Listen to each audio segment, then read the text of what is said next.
ये बात सच है कि हम लोग एक अच्छे दौर से नहीं गुजर रहे हैं। कोरोना वायरस से हमारा देश ही नहीं पूरी दुनिया प्रभावित है और सबसे ज्यादा प्रभावित है हमारे डेली वेज वर्कर्स, जो देश के अलग अलग कोने से आते हैं रोजगार के लिए, ताकि वो अपना और अपने परिवार का पेट पाल सके। गिव इंडिया, एक्शन एड और हेलो लाया है मैं भी कोविड वॉरियर, एक इनिशिएटिव जिसमें हम सब साथ आए और कोविड-19 से लड़े। So join the cause and support our daily wage workers. जय हिंद।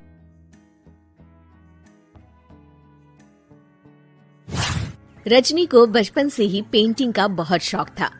वो हमेशा से ही पेंटर बनना चाहती थी, पर उसके माँ और पिताजी ने उसको कभी भी इस चीज के लिए सपोर्ट नहीं किया और उसकी शादी नीरव से हो गई। नीरव रजनी को बहुत प्यार करता था, पर रजनी हमेशा चुपचाप ही रहती। वो इस शादी से खुश नहीं थी। वो ये शादी नहीं करना चाहती थी। उसे तो हमेशा से पेंटर जो बनना था। अपने इस सपने को वो नहीं पूरा कर पाई, इसलिए वो हमेशा उदास रहती थी। रजनी, बहुत ही बढ़िया फिल्म लगी है, कल देखने चले? नहीं जी, कल मुझे बहुत काम है, मैं नहीं जा पाऊंगी। अच्छा तो कोई बात नहीं, संडे को चलते हैं। देखिए, मुझे फिल्म देखना पसंद नहीं है। आपको जाना है तो चले जाइए। नीरव को मना करके रजनी वहाँ से चली जाती है और अपने बैग को खोलकर उसमें बंद पड़े ब्रश और कलर्स को देखकर रोने लगती है। रजनी, चलो ना कहीं बाहर खाने चलते हैं, कुछ तुम्हारी पसंद का। जी, मुझे नहीं जाना, मेरी तबीयत ठीक नहीं है। रजनी वहाँ से चली जाती है। नीरव को समझ नहीं आता कि रजनी उससे इतना दूर क्यों रहती है। वो जब भी उसके साथ वक्त बिताना चाहता है, रजनी कोई ना कोई बहाना बना देती है। एक दिन घर पर कोई नहीं था। रजनी घर का सारा काम जल्दी से खत्म कर लेती है। घर पर अकेले होने के कारण वो सोचती है कि वो आज पेंटिंग करेगी।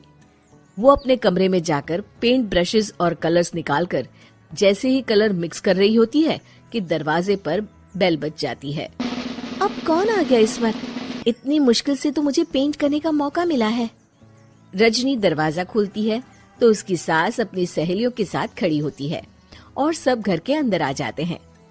अरे बहू, सबको शरबत बनाकर पिला दे, बाहर तो बड़ी गर्मी है। उफ। जी। रजनी पेंट ना कर पाने से उदास हो जाती है। उसे गुस्सा भी आ रहा होता है कि उसने इस शादी के लिए हाँ क्यों कह दी। वो रसोई में जा रही होती है कि उसकी सास उसे रोकती है। बहू, सबके खाने का भी इंतजाम कर लेना, आज का लंच तो ये सब यहीं करेगी। हाँ।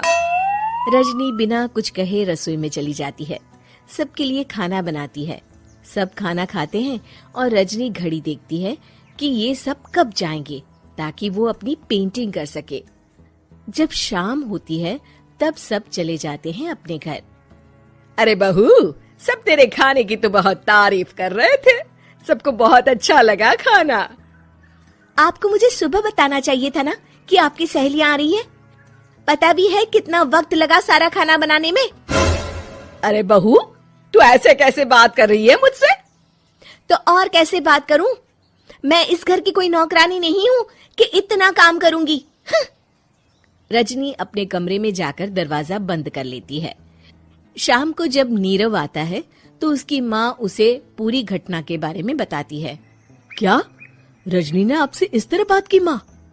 हाँ, और पता नहीं उसे क्या हो गया है, शाम से बाहर भी नहीं आई है। मैंने तो कई बार आवाज दी, खाना भी नहीं खाया उसने। तू ही बात करके देख ले बेटा। नीरव अपने कमरे का दरवाजा खटखटाता है। रजनी, दरवाजा खोलो, मैं हूँ। रजनी दरवाजा खोलती है और फिर वापस जाकर अपने बिस्तर पर लेट जाती है। रजनी, माँ से बात करने का ये क्या तरीका है? मैंने कोई गलत बात नहीं की है। अरे तुम क्यों ऐसे बर्ताव कर रही हो सबके साथ? क्या तुम इस शादी से खुश नहीं हो? रजनी कुछ नहीं बोलती।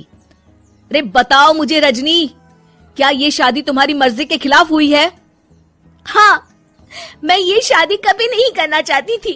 तुमसे क्या, मैं किसी से भी शादी नहीं करना चाहती थी। रजनी रोने लगती है। चुप हो जाओ रजनी, बताओ मुझे, तुम क्यों नहीं करना चाहती थी शादी? रजनी बेड के नीचे से अपने पेंटिंग्स, कलर्स, ब्रश, पेपर्स निकालती है। इतने में उसकी सास भी कमरे में आ जाती है। ये देख रहे हो, ये थे मेरे सपने। मैं पेंटर बनना चाहती थी, पर माँ पापा ने कभी सपोर्ट नहीं किया और मेरी शादी करवा दी। मेरे सारे सपने टूट गए। हर वक्त बस गुस्सा आता रहता है मुझे। मैं जानती हूँ कि आप लोगों की इसमें कोई गलती नहीं है, पर मैं क्या करूँ, मुझे समझ में नहीं आता।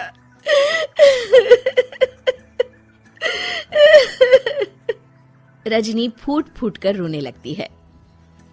मुझे माफ कर दीजिए, आप दोनों के साथ मैं बहुत बुरा बर्ताव कर रही हूँ। अरे रजनी बेटा, चुप हो जाओ तुम। नीरव पानी लेकर आता है। ये लो पानी पियो और शांत हो जाओ। रजनी पानी पीती है और उसकी सास पेंटिंग्स देख रही होती है। अरे नीरव, हमें तो पता ही नहीं था कि हमारी बहू कलाकार है।